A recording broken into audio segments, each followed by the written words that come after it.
할렐루야. 시편 84편 우리 1절부터 마지막 절인데 같이 한번 읽겠습니다.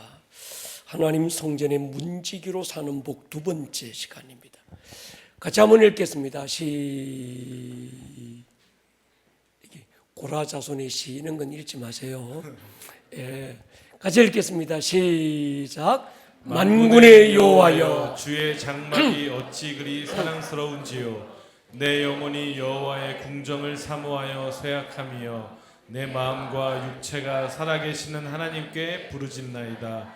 나의 왕 나의 하나님 만군의 여호와여, 주의 제단에서 참새도 제 집을 얻고 제비도 새끼들 보금자리를 얻었나이다. 주의 집에 사는 자들은 복이 있나니 그들이 항상 주를 찬송하리이다. 주께 힘을 얻고 그 마음에 시온에 대로가 있는 자는 복이 있나이다. 그들이 눈물 골짜기로 지나갈 때에 그곳에 많은 샘이 있을 것이며 이른 비가 복을 채워주나이다. 그들은 힘을 얻고 더 얻어 나아가 시온에서 하나님 앞에 각기 나타나리이다. 만군의 하나님 여호와여, 내 기도를 들으소서. 야곱의 하나님이여, 귀를 기울이소서. 우리 방패이신 하나님이여, 주께서 기름 부으신 자의 얼굴을 살펴보옵소서.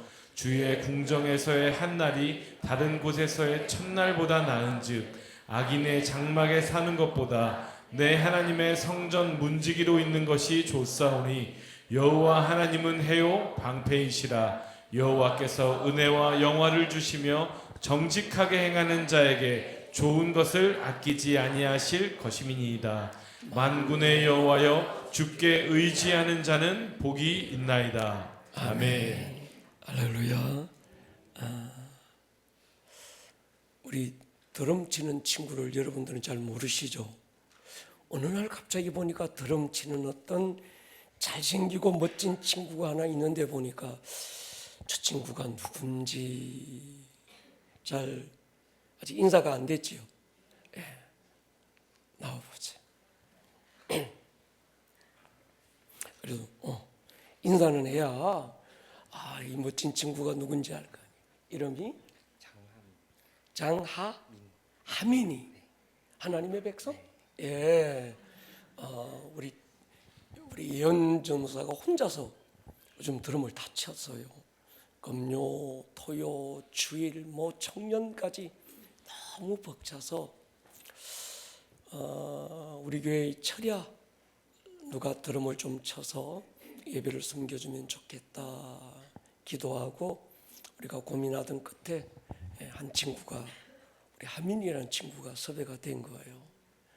이해가 되시죠? 인사하고 들어갈 때 박수 한번 크게 쳐주세요. 네. 나도 이 친구 목소리 지금 처음 들었어요. 근데 드럼을 참 잘 치더라. 드럼을 잘 치고 연주를 잘한다는 건 어떤 테크닉보다는 그 중심이거든요. 하나님을 향한 그 마음의 중심인데 귀하게 잘 다듬어진 친구 같습니다. 여러분, 트로이 목마 아십니까? 영화도 많이 알려져 있는 이 트로이 목마, 트로이 전쟁은 이 전쟁의 시작이 스파르타의 메넬라우스라고 하는 왕의 아내 헬레네가 트로이의 왕자 파리스에게 납치됩니다. 그래서 이 그리스 연합군은 헬레네를 되찾고 트로이를 응징하기 위해서 시작된 전쟁이 그리스 신화에 나오는 트로이 전쟁입니다. 근데 이 트로이 성이 너무 견고해서 도저히 이 연합군이 뚫어낼 수가 없는 거예요. 전쟁이 계속 오래되고 길어지니까 그리스의 영웅 오디세우스가 하나의 큰 나무로 만든 말을 만들어요. 그리고 그 안에 복병, 훈련된 군사들을 숨겨두고 트로이 성 앞에 그 목마를 남겨두고 이제 우리는 전쟁에서 패배했다.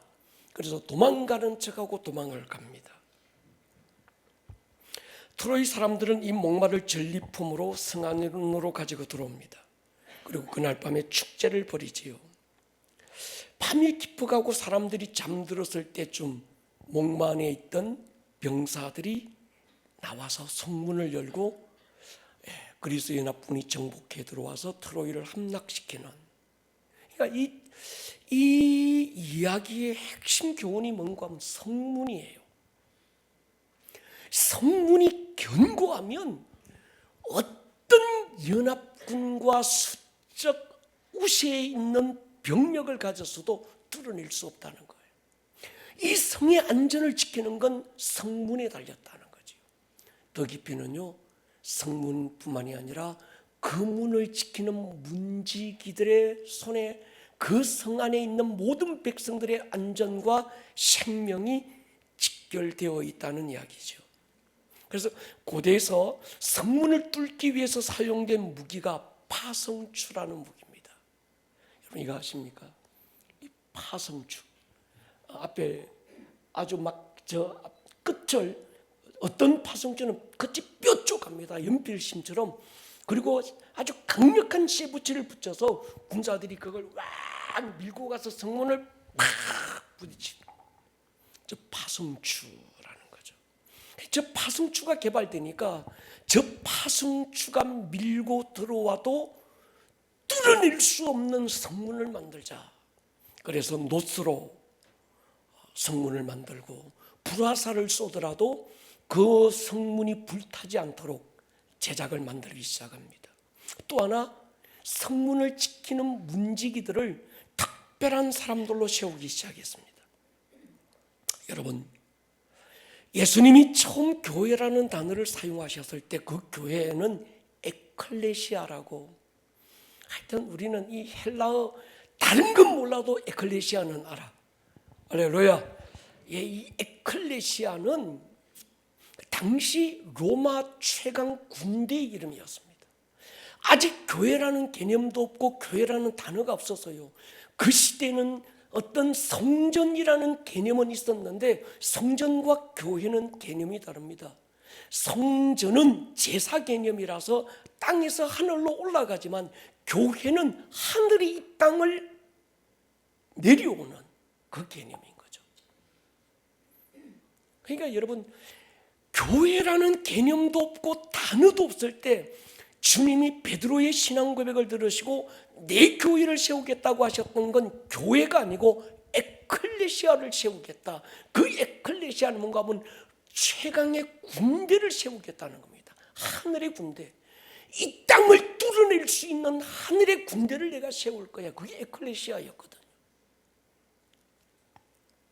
여러분, 교회는 그때 당시 주님이 세우고 싶었던 주님의 교회는 어떤 세상과 음부의 권세가 공격해 들어오면 피하고 숨고 도망가고 견디고 모질도록 막 참는 그런 수동적이고 소극적인 교회가 아니었습니다.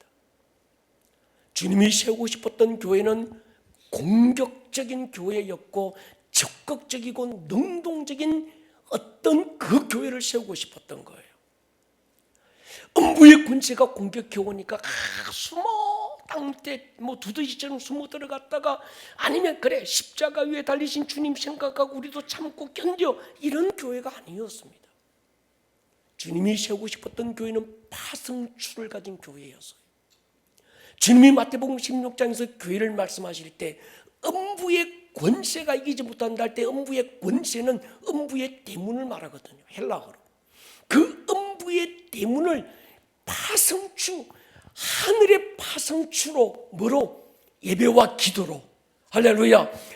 음부의 대문을 박살내는 그런 교회를 세우고 싶었던 거예요. 근데 이게 어떤 천주교가 중세 시대를 지나오면서 교회는 어떤 수도원적 영성, 소극적이고 세상을 피해서 숨어 있는, 그래서 마치 돌을 닦는 그런 교회 모습으로 바꿔버렸던 거예요.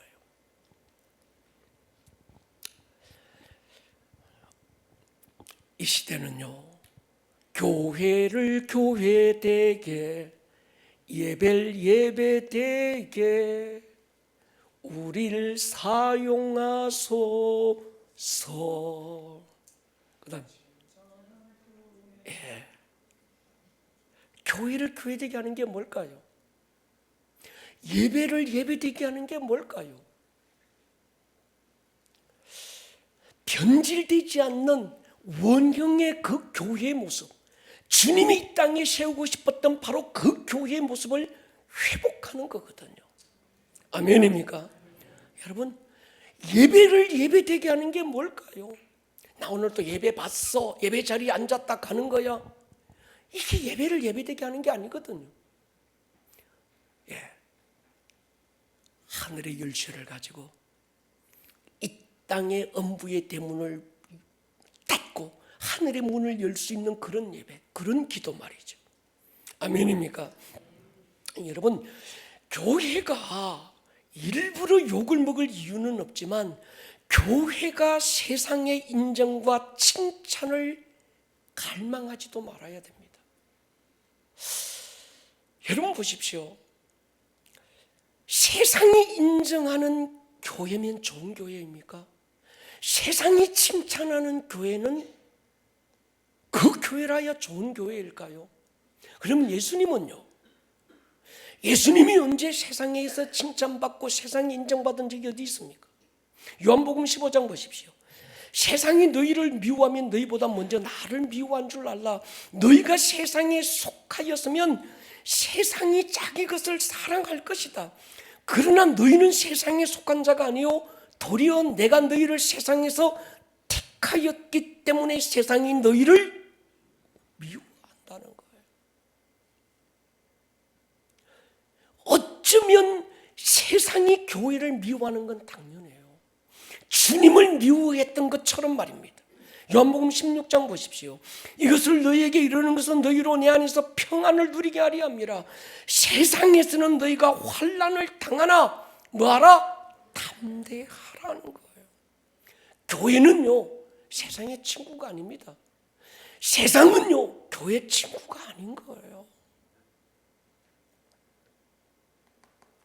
어제 우리 교회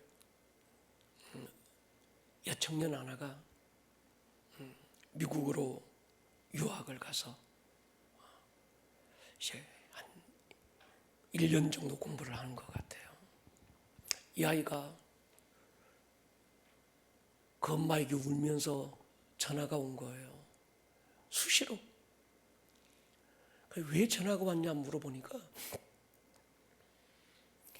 여학생 기숙사인데 그리고 둘이 2인실이래. 2인실, 6인실 뭐 이렇게 있는데 자기는 2인실이래. 집이 좀 부자라서. 근데 아침에 자고 나면 웬 남자가 남학생이 옷을 벗고 그 옆 침대에 누워 있는 거예요.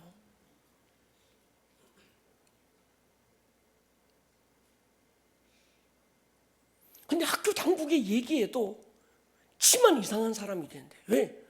그 애가 자기는 생물학적으로 자기는 남자지만 자기는 자기를 여자라고 생각한대요. 그러면 이 남자아이를 여자 기숙사에서 끌고 나갈 방법이 없는 거예요. 만약 그렇게 끌고 나가면 어떻게 되는가 하면 차별금지법에 적용돼서 학교가 문제가 되는 거예요. 6인실은 더하다는 거예요. 이건 뭐 개판 5분 전이래. 남학생, 여학생 뒤섞여가지고.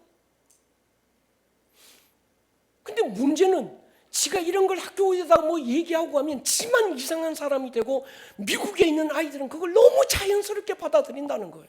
혼자 왕따가 된대.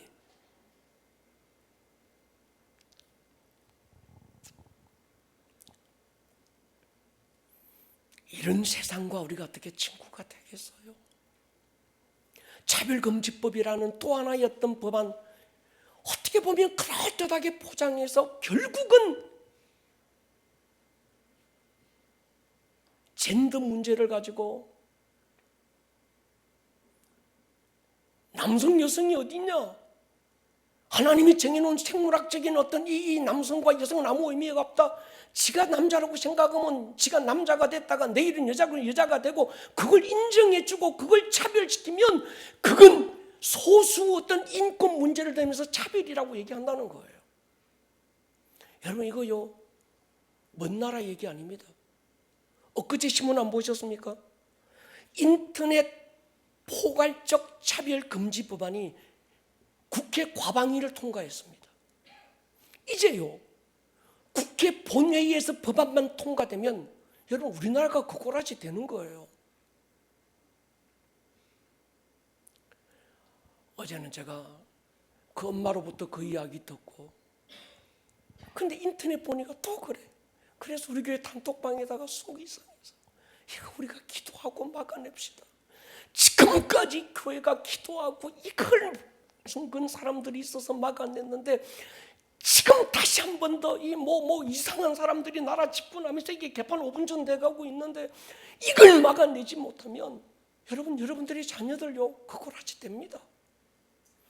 여러분 기숙사만 가겠습니까? 목욕탕은요? 목욕탕만 가겠습니까? 그런데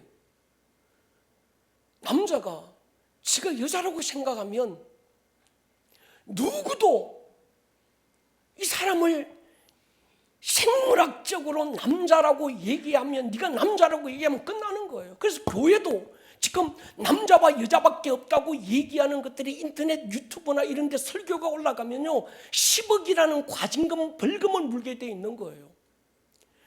그 얘기를 못해요. 이제 교회가 설교를 못해요. 어떤 이 형사법에 저촉이 돼서 이 문제가 크게 생기는 겁니다. 세상은요 교회 친구 아닙니다. 할렐루야. 우리는 세상에 인정받는 교회가 아니라 하나님께 인정받아야 합니다.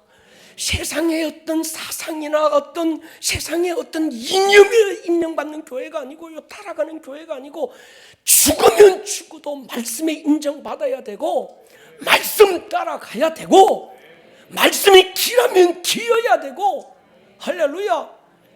말씀이 아니라면 아니어야지요.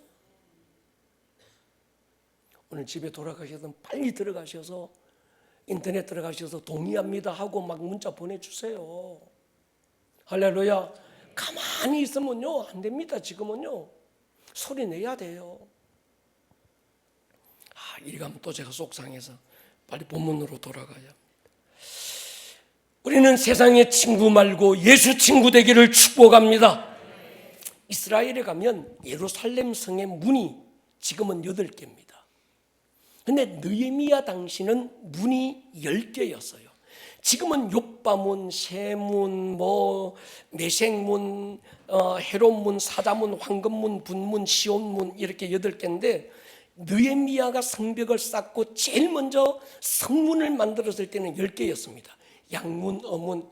한번 그림 띄워봐 줄래요? 이게 그림이 있나? 문 그림. 예. 여기서 요 문 그림인데 느헤미야 당시 문이에요. 여기 성문이 10개입니다. 올드 게이트부터 시작해서 쭉 게이트 이름이 나와 있는데 이 게이트가 10개가 있는 거예요.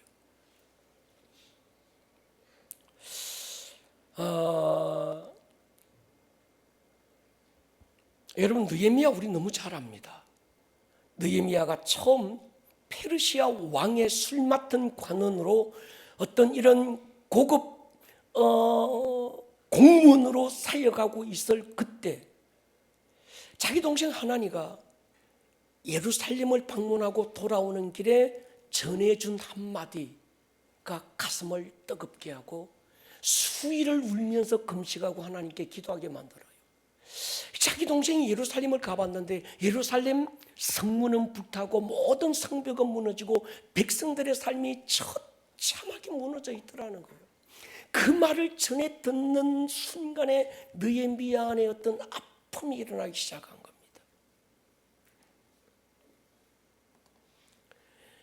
수일을 하나님께 기도하죠. 느헤미야 1장 3절 보십시오. 그들이 내게 이르되 사로잡힌 몰면하고 남아있는 자들이 그 지방 거기에서 큰 환난을 당하고 능욕받고 예루살렘 성은 무너지고 성문은 불탔다는지라. 내가 이 말을 듣고 앉아서 울고 수일 동안 슬퍼하며 하늘의 하나님 앞에 금식하며 기도하여. 여러분 이 느헤미야가 지금 일어나야 돼요. 아멘입니까? 이 나라 이 민족 보십시오. 성은 무너지고 성벽은 무너지고 성문은 불타고 하나님 없는 어떤 이 법안들이 기도로 세워진 이 나라 이 민족을 처참하게 짓밟고 있는 이 모습,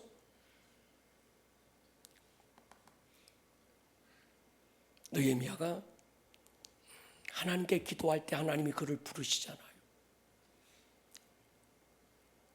그리고 느헤미야가 왕의 어명을 받들고 예루살렘으로 돌아가서 52일간 성벽을 쌓고 성문을 만들고 그 안에서 문지기들과 제사장들을 세우고 예배를 회복시키고 기도를 회복시켜 나가는 것이 느헤미야 1장부터 마지막 장까지의 이야기입니다.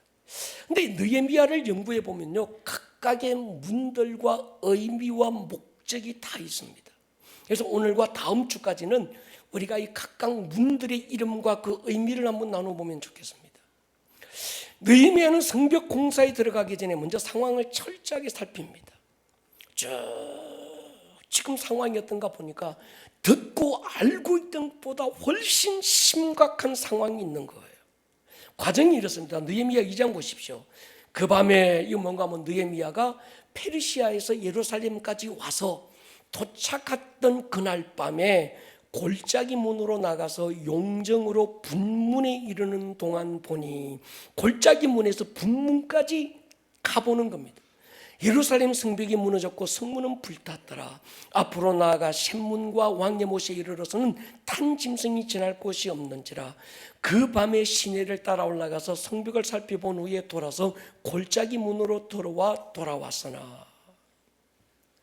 다시 성문 한번 띄워보십시오. 지금 골짜기 문이 여기예요. 아시죠? 벨리게이트라고 여기서부터 쭉 해서 느헤미야가 분문 여기까지 와본 거예요. 분문 여기까지 쭉 와서 샘문 쭉 해서 이렇게 쭉 한 바퀴 삥 돌아서 이제 성벽을 쌓는데 느헤미야가 가본 것은 골짜기 문에서 여기 벨리게이트에서 여기까지 동게이트까지 여기까지 왔다가 샘문 여기까지 한번 와본 거예요. 살펴보니까 이게 너무 심각한 겁니다. 상황이. 성벽은 다 무너지고 성문은 불타버린 거예요.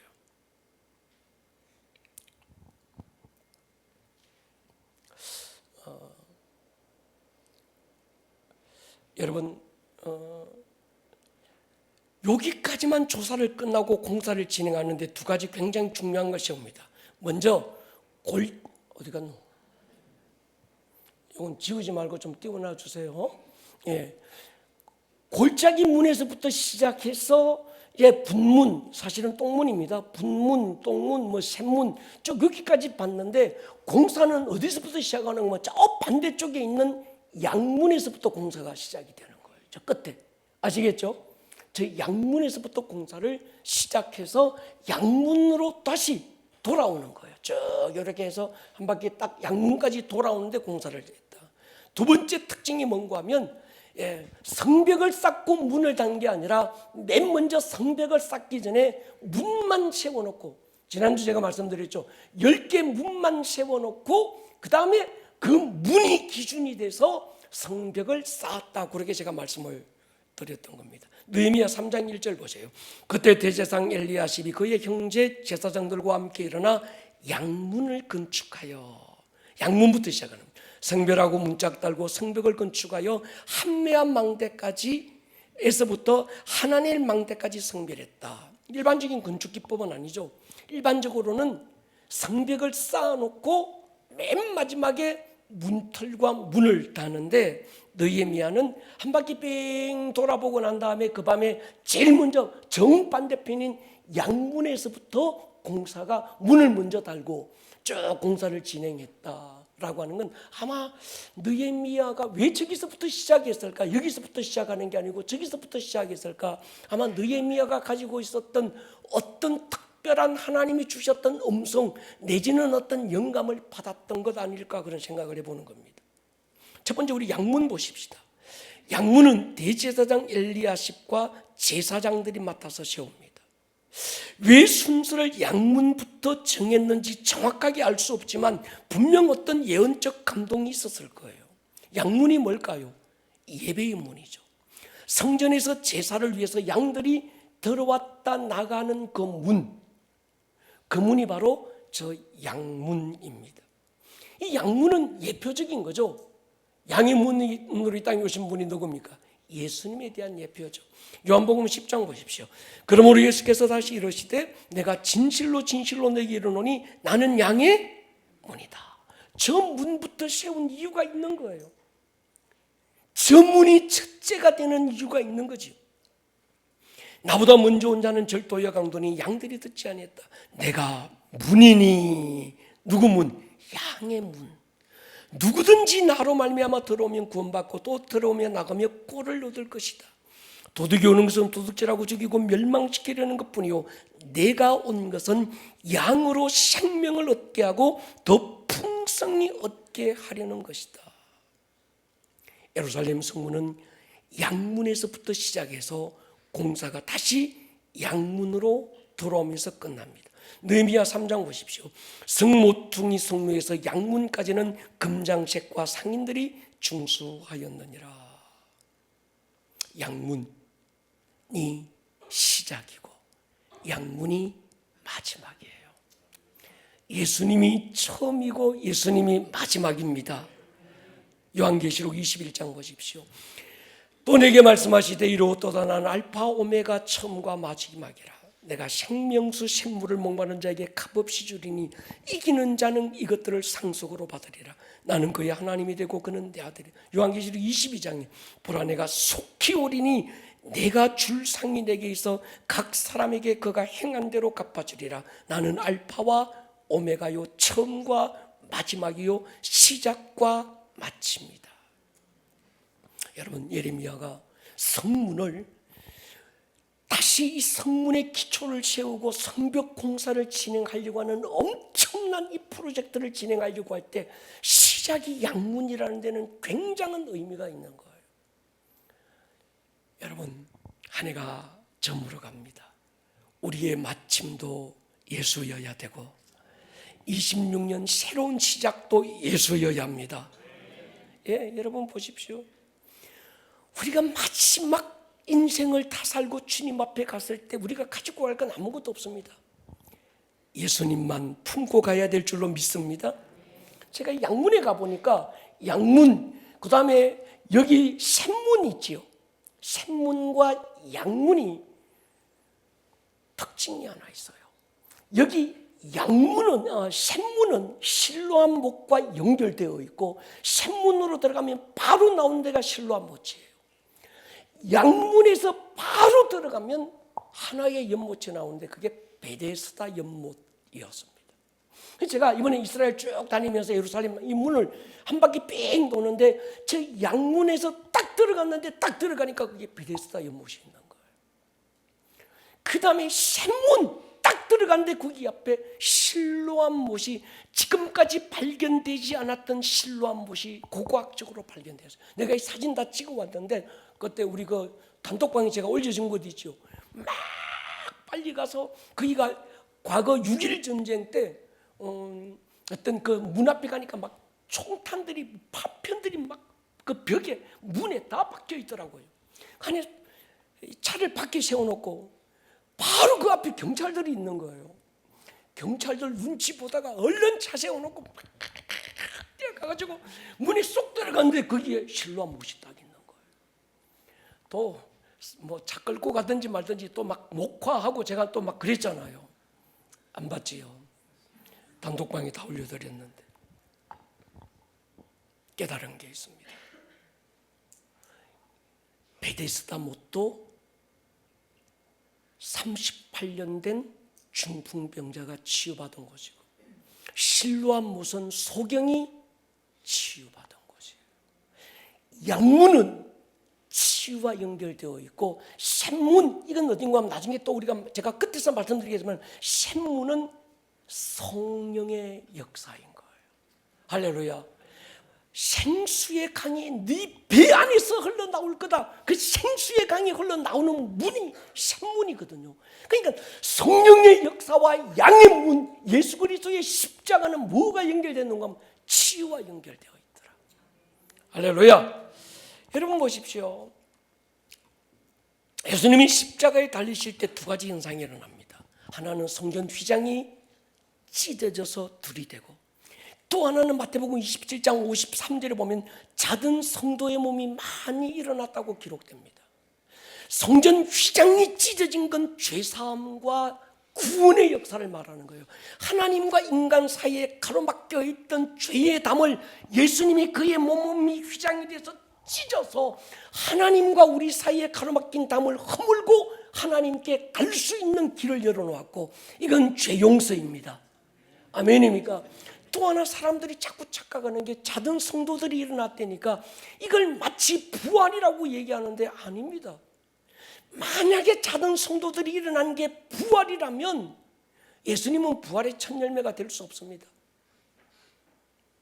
나사로가 첫 열매가 되든지, 이때 일어난 사람들이 뭐 예수님보다 그 첫 열매가 되든지, 아니면 어떤 그런 한 과부의 아들이 첫 열매가 되든지, 부활은요, 죽었다가 살아나면 다시는 안 죽는 게 부활이에요.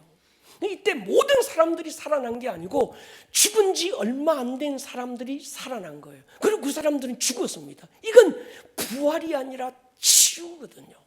그러니까 예수님이 십자가에 달려 돌아가실 때 두 가지 사건이 일어나는데, 하나는 구원의 사건이고 하나는 치유의 능력인 거예요. 여러분, 그래서 양문과 베데스다 못이 연결되어 있고 샘문과 실로암 못이 연결되어 있는 건 어떤 십자가를 통해서, 성령을 통해서 우리와 그다음 또 하나의 어떤 마땅한 성도가 누릴 권리가 된 게 뭔가 하면 치유라는 거예요. 여러분, 죄 용서는 성도의 권리고 치유도 십자가로 열어놓으신 성도의 마땅한 권리입니다. 이 권리를 빼앗기지 않을 수 있기를 축복합니다. 권리를 주장할 수 있기를 축복합니다. 죄사함은 우리의 권리예요. 죄로부터 자유하는 건 우리의 권리입니다. 그가 십자가에서 죽고 대신 값집을 하시고 우리에게 주신 성도가 누릴 마땅한 권리가 구원이고 죄사함인 것처럼, 치유도 그가 채찍에 맞고 우리에게 주신 마땅한 권리라는 거예요. 사증하고 애걸 하고 복거리서 불쌍해서 하나님이 치유해 주는 게 아니에요. 아멘입니까? 치유의 권리를 주장할 수 있기를 축복합니다. 여러분, 예수님의 순환 영화 보세요. 예수님이 채찍에 맞는 장면 보셨잖아요. 제가 그거 보다가, 영화 보다가 영화관에서 울고 그냥 땅바닥에 엎드려 버렸어요. 이유가 있습니다. 로마 군병들이 때리는 그 채찍, 그 끝에다가 짐승의 뼈조각을 달아서요, 몸에 박히면 이게 살찜을 뜯어가지고 나와가지고 막 창자가 흘러나온대요, 역사에 보면. 근데 주님이 그걸요 40에 하나 감하는 39대의 채찍을 맞고, 그 예수님의 순환 그 영화에 보면 막 로마 군병들이 막 그렇게 생긴 애들이 막 뭐라고 하면서 막 채찍질하는 게 숫자 세는 거예요. 제 같으면 저는 속으로 좀 이번에는 안 일어났으면 좋겠다. 그냥 엎드려 있으면 덜 때리겠지. 근데 주님은 발발발 떨면서 또 일어나. 그리고 또 맞고 또 엎어지면 또 발발발 떨면서 또 일어나서 끝까지 39대 채찍에 왜 저렇게 맞으실까? 이사야 53장에 채찍에 맞음으로 너희가 나음을 얻었도다. 이 말씀을 응하게 하시기 위해서, 이루시기 위해서 또 일어나고 또 일어나신 거예요. 그 채찍에 맞고 권리로 주신 것이 치유라고 하는 거예요. 여러분, 치유는요 우리의 권리예요. 죄로부터 자유한 것도 우리의 권리인 것처럼 병으로부터 자유할 권리도 성도가 누릴 마땅한 권리입니다.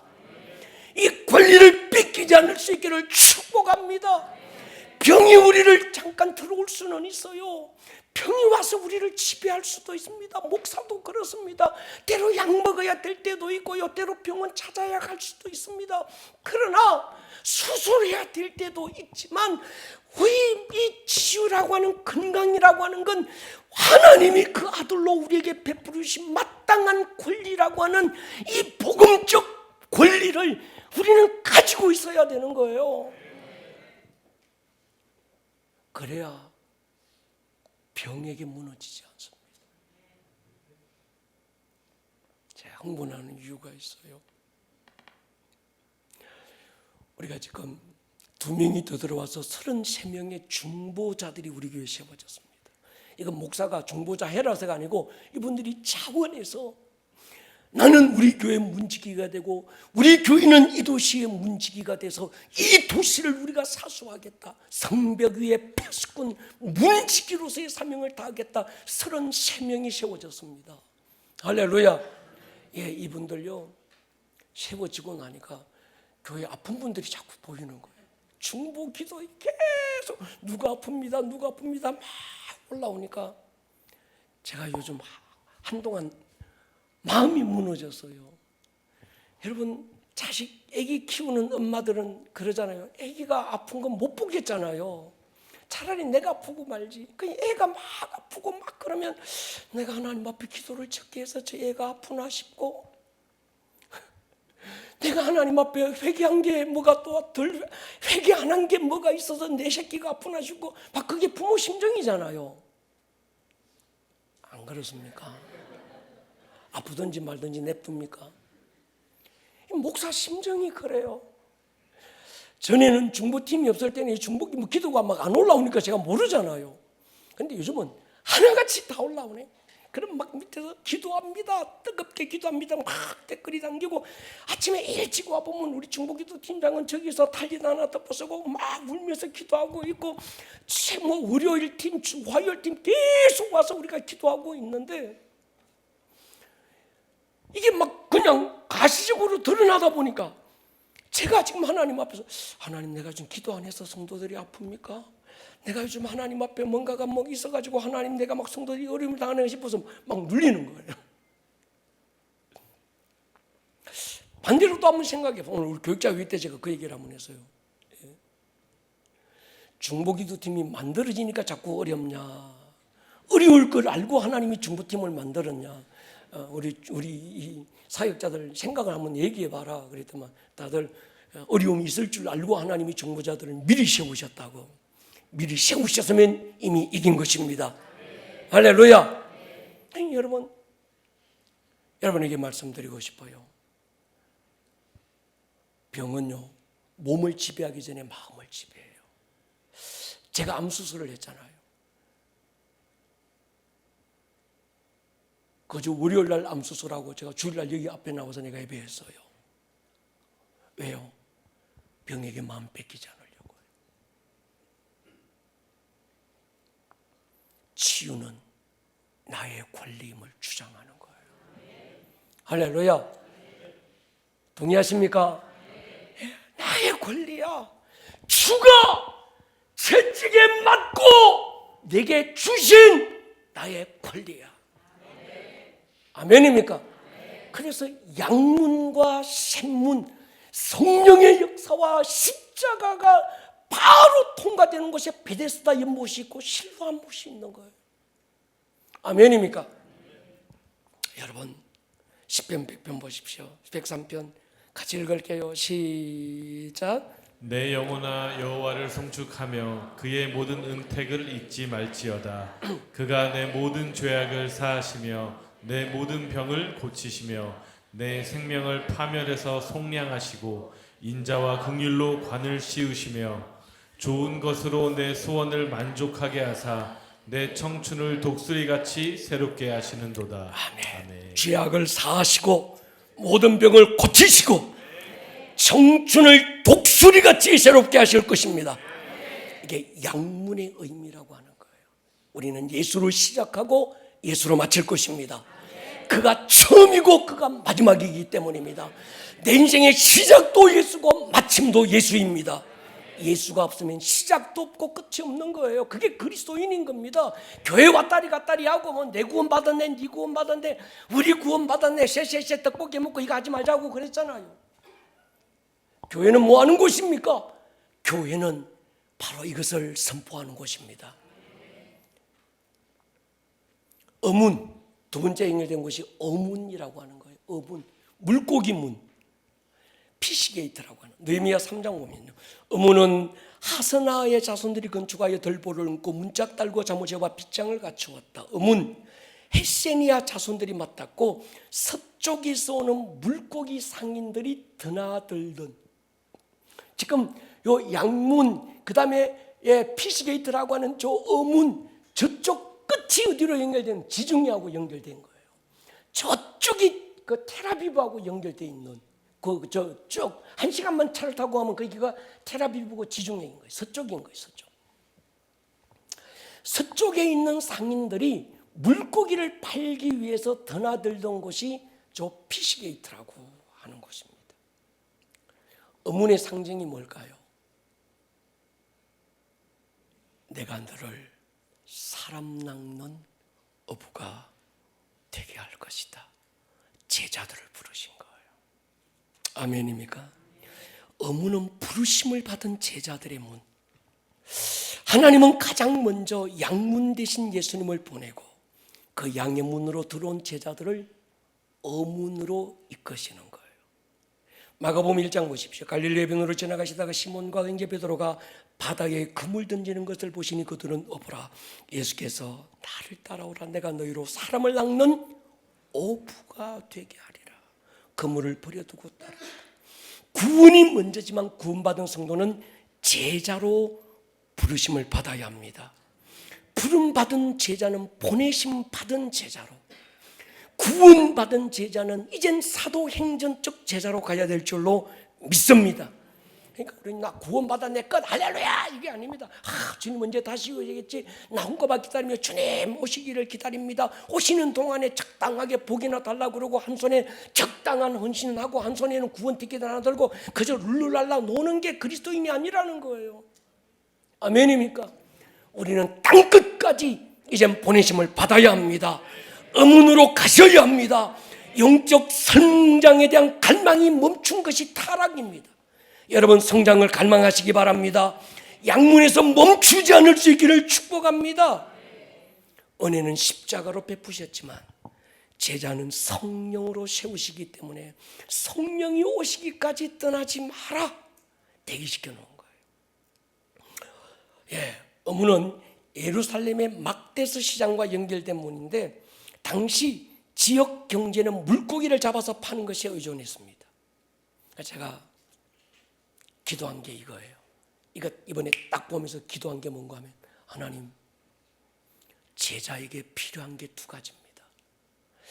정말 가야 될 하나님의 나라가 끝이 아니라 우리 가운데 성령으로 오셔야 될 하나님의 나라를 갈망하고 하나님의 나라, 하나님의 주권, 하나님의 통치, 하나님의 다스림, 하나님이 왕이신 것을 이 도시 가운데 풀어나가고 싶어하는 우리 교회의 부르심 앞에서 킹덤 빌드라고 하는 데에는 두 가지가 필요합니다.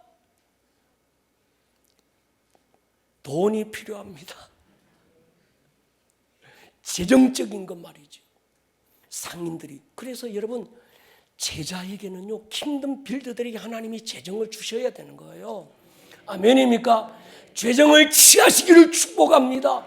재정을 달라고 하세요. 왜?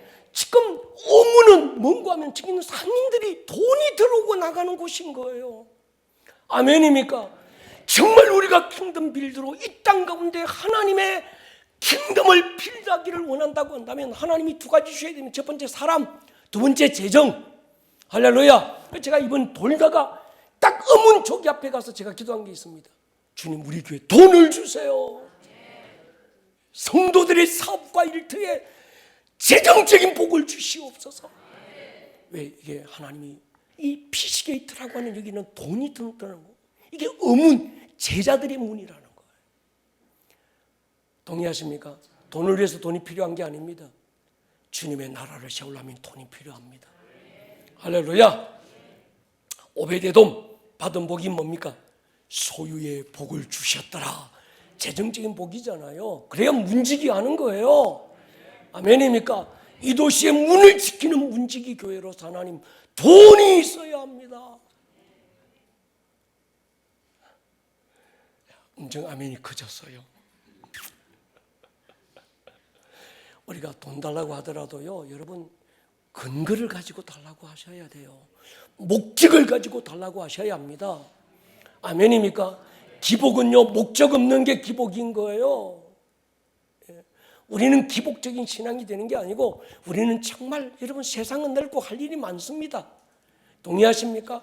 우리의 다음 세대 쟤들을 유엔으로 날려보내니까 얼마나 돈이 많이 들겠어요. 예루살렘으로 날려보내고 막 이럴 텐데. 여러분, 양문과 어문의 복은 연결되어 있더라. 치유와 재정의 복이 연결되어 있더라. 할렐루야. 제가 예루살렘 돌다가 저기 앞에 가서 복 주세요. 돈이 필요합니다. 이미 받은 응답입니다. 이게 제가 만들어낸 게 아니고 필요에 따라 어떻게 조작해낸 게 아니라 가보니까 양문 앞에 가니까 페데스다 연못이 딱 나오고 어떤 피시게이트 앞에 딱 가니까 저기서 하나님께서 재정적인 복이 이곳을 드나들었다는 거예요. 그저 아무렇게나 그냥 예수 믿으면 복 받더라 이런 신앙 말고 말이죠. 제자로서 정말 보내심을 받은 제자로서 하나님 나라를 어떤 이 땅 가운데 세우고자 하는 어떤 그 빌드로서 제자로서 복음서적 제자를 넘어서 사도행전적 제자로 나아가는 이 제자들에게 주셔야 되는 복이 뭔가 하면 어문의 복인 거예요. 아멘입니까?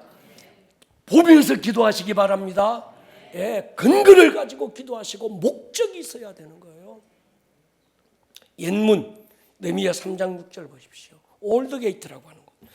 옛문은 바시아의 아들 요야다와 부소드야의 아들 무술람이 정수하여 그 들보를 얹고 문짝 달고 자물쇠와 빗장을 갖추었다. 옛문, 우리의 옛사람을 십자가에 못 박아버린 문. 아멘입니까? 그리스도인은요 존재가 달라진 사람이에요.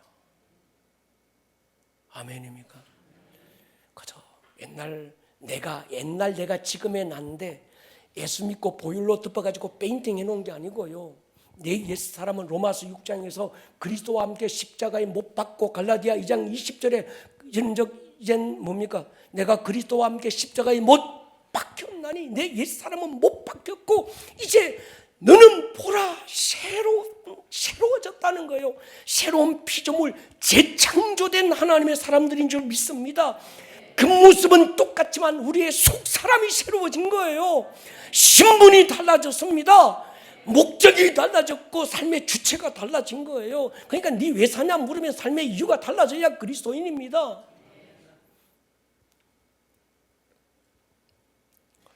여러분의 옛사람 예수와 함께 못 받고 새로운 피조물. 이제 우리는 뭡니까? 과거의 문은 닫히고 옛 문은 닫히고 우리는 미래의 문이 열린 사람들입니다. 여러분 아픈 상처들 한 해 다 살고 보십시오. 이런 일 저런 일 속상한 일 힘들고 가슴 치고 통탄할 일들 근심 걱정 불안 두려움의 일들 생각 없이 던진 한마디가 비수가 돼서 가슴에 꽂혔던 많은 트라우마들 여러분 닫아버리기를 축복합니다. 상처는 만져서 치유되는 게 아니고 예수와 함께 장사 지내서 치유되는 것입니다. 예, 자꾸 만지작거리면 이게 골마가지고요 여기 안에서 고름이 차고 나중에 터져요. 상처 자꾸 만지지 마세요. 네가 옛날에 나한테 어쨌는데 말이야 아니에요. 예수와 함께 장사 지내버리시기 바랍니다. 고린도후서 5장 보십시오. 시작. 그런즉 누구든지 그리스도 안에 있으면 새로운 피조물이라 이전 것은 지나갔으니 보라 새 것이 되었도다. 아멘. 고린도후서 5장 16절 시작. 그러므로 우리가 이제부터는 어떤 사람도 육신을 따라 알지 아니하노라. 비록 우리가 그리스도도 육신을 따라 알았으나 이제부터는 그같이 알지 아니하노라. 어떤 사람도 여기 어떤은 자기도 있는 거예요. 육신을 따라 알지 않는 거예요. 동의하십니까? 예, 그리스도 안에서는 어제 그 사람이 오늘의 그 사람이 아닙니다. 근데 우리는 자꾸 그 사람을 보고 그 인간이 그 인간이네 이러는 거예요. 아니에요. 그 인간이 그 인간 아닙니다. 속 사람은 뭡니까? 새로워진 거예요. 할렐루야. 바울이 어떤 사람도 육신을 따라 알지 않는다는 거예요. 동의하십니까? 속사람은 날로 새로울 수 있기를 축복합니다. 빌립보 3장 시작. 형제들아 나는 아직 내가 잡은 줄로 여기지 아니하고 오직 한 일 즉 뒤에 있는 것은 잊어버리고 앞에 있는 것을 잡으려고 표대를 향하여 그리스도 예수 안에서 하나님이 위에서 부르신 부름의 상을 위하여 달려가노라. 그러므로 누구든지 우리 온전히 이룬 자들은 이렇게 생각할지니 만일 어떤 일에 너희가 달리 생각하면 하나님이 이것도 너희에게 나타내시리라. 뒤에 있는 건 잊어버립시다. 앞에서 부르는 부름의 상만 보고 달려갈 수 있기를 축복합니다. 옛문, 양문을 지나오고 이젠 피시 게이트를 지나온 사람은 올드 게이트 앞에서 과거의 문을 닫으셔야 돼요. 그게 화려한 어떤 과거의 일이든 아니면 정말 처참하고 실패하고 실수하고 무너지고 냄새나는 그 일이든 문은 닫히기를 축복합니다. 옛문을 지나온 우리는 돌아봐야 돼요. 아직도 내가 과거에 붙들린 뭔가가 있는가? 이 돌아가는 배를 불태워버리지 못하고 남겨둔 게 뭐가 있는가 돌아보는 거예요. 골짜기 문 보십시다. 위까지만 할게요. 여러분 우리가 선한 그 다음에 연결된 문이 골짜기 문입니다. 여기 쭉 벨리게이트까지 오는 거예요. 쭉 지나서 여기 골짜기 문이지요. 화살표에는 여기까지. 양문부터 시작해서 그 다음에 어문 지나서 옛문 지나서 그 다음에 온 데가 어디예요? 벨리게이트라고 하는 골짜기 문까지 오는 거예요. 골짜기 문. 시편에서 다윗은 고백합니다. 내가 사망의 음침한 골짜기로 다닐지라도 해를 두려워하지 않을 것은 주께서 나와 함께 하심이라. 주의 지팡이와 막대기가 나를 안위하시나이다. 선한 목자와 함께 동행하고 있는데도 불구하고 골짜기 문을 지날 때가 또 있다는 거예요. 근데 뭡니까? 두려워하지 마라. 지팡이가, 주의 지팡이와 막대기가, 지팡이는 보호용이고 막대기는 공격용이거든. 그래서 이렇게 고백합니다. 주께서 내 원수의 목전에서, 원수가 바로 보는 앞에서 상을, 밥상, 잔치상, 축제상을 차려주시고 기름으로 내 머리에 부으셨으니 내 잔이 넘치나이다. 양이 약점이 얼마나 많아요. 무제주가 다 제주잖아요. 날 수 있는 날개도 없고 빨리 달릴 수 있는 다리도 없고 강한 턱도 없고 파괴할 수 있는 코뿔소처럼 뿔도 없고 카멜레온처럼 자기를 감출 수 있는 방법도 없고.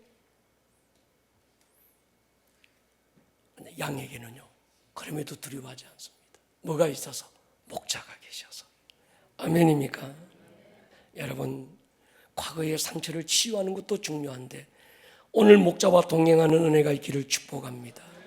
진정한 그리스도인은 영적 골짜기를 지날 때도 두려워하지 않고 가던 길을 멈추지 않습니다. 역대하 26장 보십시오. 우시아가 예루살렘에서 성모퉁이 문과 골짜기 문과 성구비의 망대를 세워 뭐하게 하고?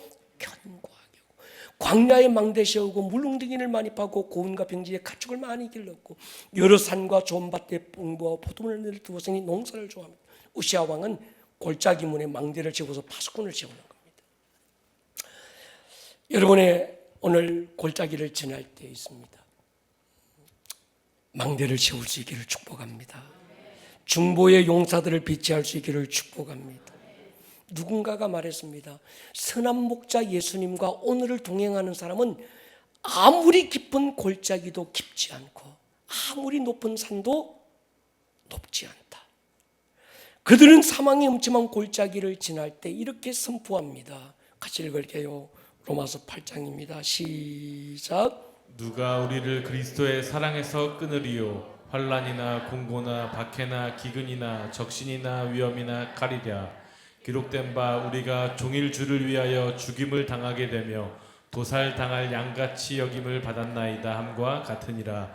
그러나 이 모든 일에 우리를 사랑하시는 이로 말미암아 우리가 넉넉히 이기느니라. 내가 확신하노니 사망이나 생명이나 천사들이나 권세자들이나 현재일이나 장래일이나 능력이나 높음이나 깊음이나 다른 어떤 피조물이라도 우리를 우리 주 그리스도 예수 안에 있는 하나님의 사랑에서 끊을 수 없으리라.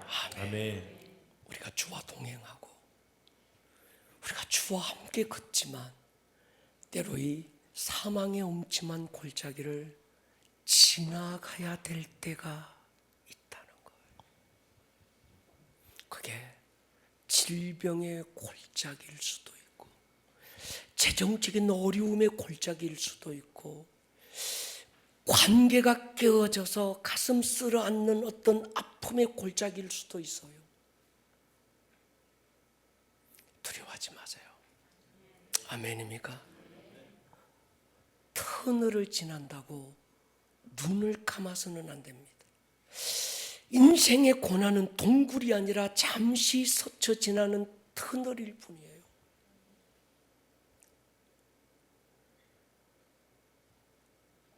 죄가 있어서 그런 거 아니에요.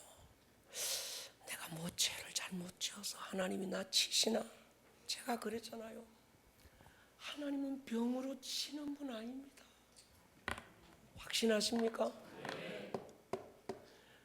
병 주고 약 주는 분 아니에요. 아들을 재치게 맞고 병으로부터 자유할 권리를 주신 그분이 또 병 주겠습니까?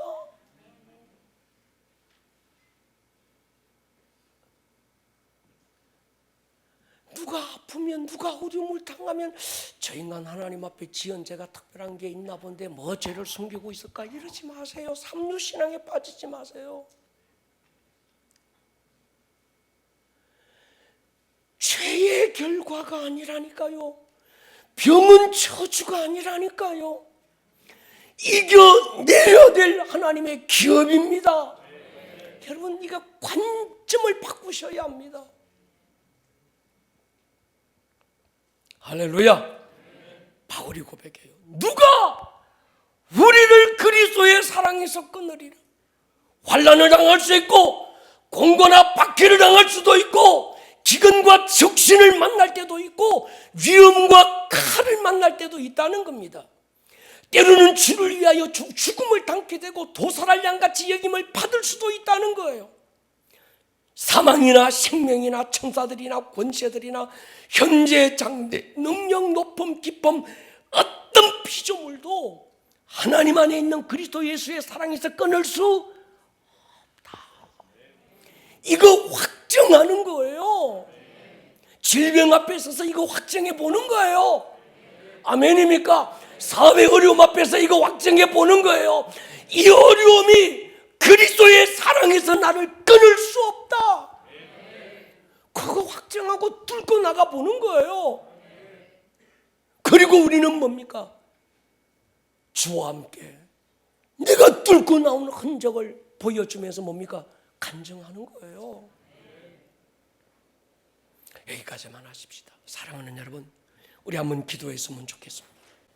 자, 양의 문 기도를 그냥 하지 마시고 양문부터 시작하세요. 의미 생각하면서. 양문 다음에 뭐죠? 어문. 어문 다음에 뭡니까? 옛문. 옛문 다음에 뭡니까?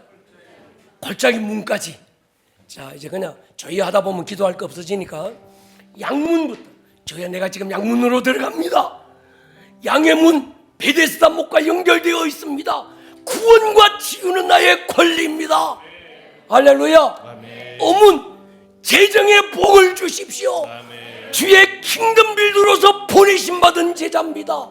우리 교회 재정의 복을 주십시오. 아멘. 할렐루야. 그 다음에 뭔 문이에요? 옛문. 과거는 어떤 것도 나를 사로잡을 권리가 없다. 아멘입니까? 어떤 상처도 썸뿌리도 오늘의 나에게 영향을 끼칠 수 없음을 선포하노라. 마지막에 골짜기 문 가십시다. 주의 골짜기 문. 오늘 내가 특별한 골짜기를 지나고 있습니다. 하나님, 내가 특별한 골짜기를 지나고 있지만 두려워하지 않을 것입니다.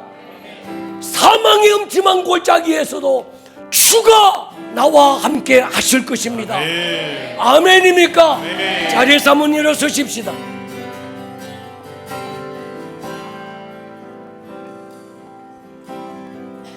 두 손 번쩍 들고 선포하십시다. 양문부터. 조연애가 지금 양문 앞에 섰습니다. 조연애가 지금 물고기 문 어문 앞에 섰습니다. 주연애가 지금 옛문 앞에 섰습니다. 주연애가 골짜기 문 앞에 섰습니다. 아멘, 주여. 여러분은 지금 어디에 서 있습니까? 어느 문은 닫혔고 어느 문은 열려 있습니까? 이 시간 믿음으로 선포하십시오. 양의 문으로 오신 예수 그리스도, 그 양문이 시작이고 마지막이고 그 양의 문이 처음이고 끝이고, 주여 내 인생도 시작이 예수고 마지막이 예수입니다. 아멘. 나는 예수로 살고 예수로 죽을 것입니다. 아멘. 예수로 일어날 것입니다. 아멘. 두 손 번쩍 들고 주여 한번 부르고 문마다 앞에 서서 통성으로 기도합니다. 주여, 주여.